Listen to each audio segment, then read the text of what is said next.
Everybody, it's Dennis. Today we are going to talk about the fourth step. Yay, no, ooh, boo, scariness. So anyway, first thing on the steps. I'm going to just say something I talked about earlier about steps, but I'm going to just go over it again real quick, that some people find the steps to be the everything about being sober. The whole point of being sober, or the whole sober point, is the steps. Everything gets defined through the steps in your sobriety. It is what keeps you sober. It is what makes everything happen in your life.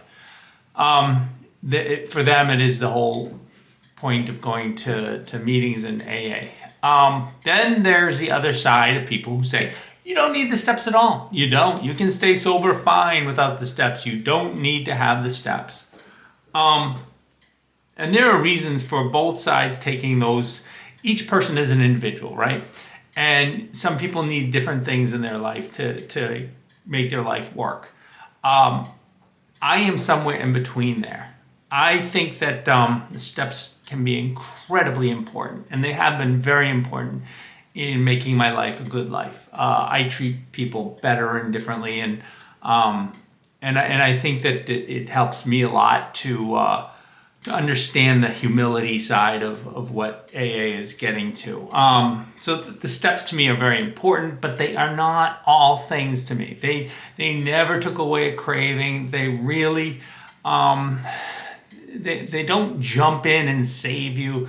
Not usually. I mean, that's not really what happens with the steps. Steps sort of get incorporated into your life, and it becomes just a way of life. That's what they call the AA studies in AOL, as a way of life. So there's that. Now, the thing about the steps are, there are 12 of them, and it is suggested you do them in order, although I don't even agree with that, because I think the 11th step could be done immediately, which is just prayer and meditation. But besides that, they say they're to be done in order. So I've sponsored people before, and this has happened way more than once. Is they start the steps and we're going along, 1 and 2 and 3, and they're all, super important. The 1, 2, and 3 is especially, and 3 is a little difficult to do, but you get through it understanding, okay, I'll try this, but it's never going to be perfect, but you get through the third. But then you come to the fourth step. The fourth step. So the fourth step is when you take a look at your life, and you take a look at your past, and particularly your behavior in the past, right?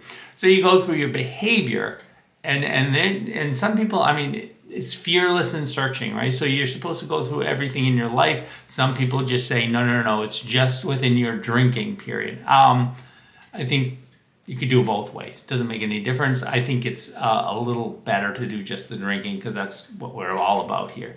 So anyway, you go through your life and you look at these things that you have done that have caused harm to yourself or to others. More others is the more important part. And you look at that and you go through, okay, back in 1996, I did this. I was totally inappropriate when I was drunk, and I humiliated a friend, or blah, blah, blah, blah. And you go through it, and then you try to look at the defect. What's wrong with you that you did that? What are you doing? Because you do it over and over again. So this process, it is a little bit subjective on how far you want to go. And some people, they go crazy, and they just start writing this tome that they have to get through, and and then other people are less pedantic, shall we say, and they don't have to go through every moment of their life to do the analysis. And I'm on the latter side. I don't think you need to go through every moment. You'll just be there forever. So the point that I want to get at is that a lot of people are saying, "Are you kidding me? I'm not doing that."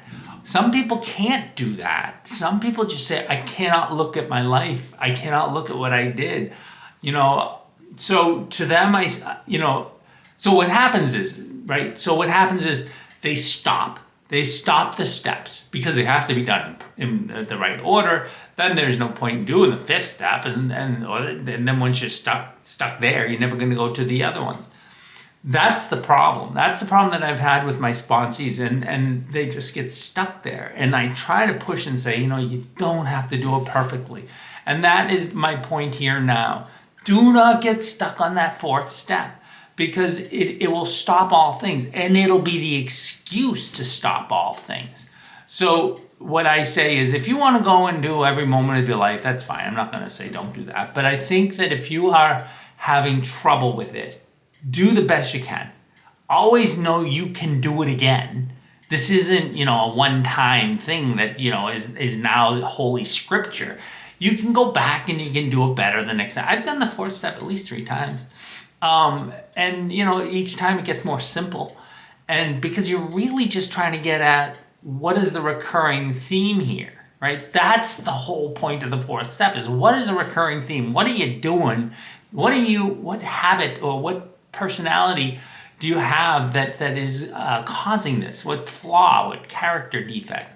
So that's the point of the fourth step. It is not about you writing a memoir. You're not writing the biography of yourself. You just want to get through these things that are causing troubles in your life. And what is a recurring theme on causing you trouble? And, sometimes we bring out the 7 deadly sins, which can be real helpful. But in general, you're just trying to look at that. And I know that then come some other things further down in the other steps, but we're not talking about that. I also believe, do not start thinking about the next step when you're still on one step. Just concentrate on that step. Just go through it. Do not turn this into a lifelong project. Don't do that. Just make it, we're going to get through this, we're going to do the best we can, and then get to the next. And remember, the point is to find those recurring themes, okay? So I hope I've helped someone here try to get through the fourth step, because I know it can be really daunting. And I'm saying don't let it be. Just get through it. Try to understand those recurring themes and pull in the examples of how that came. There'll be other steps that will then help let us repair the damage that we've done. But for now, just look at that. Look at the damage and try to get through it by understanding we're looking for common themes. Thanks, and hope you have a really good day.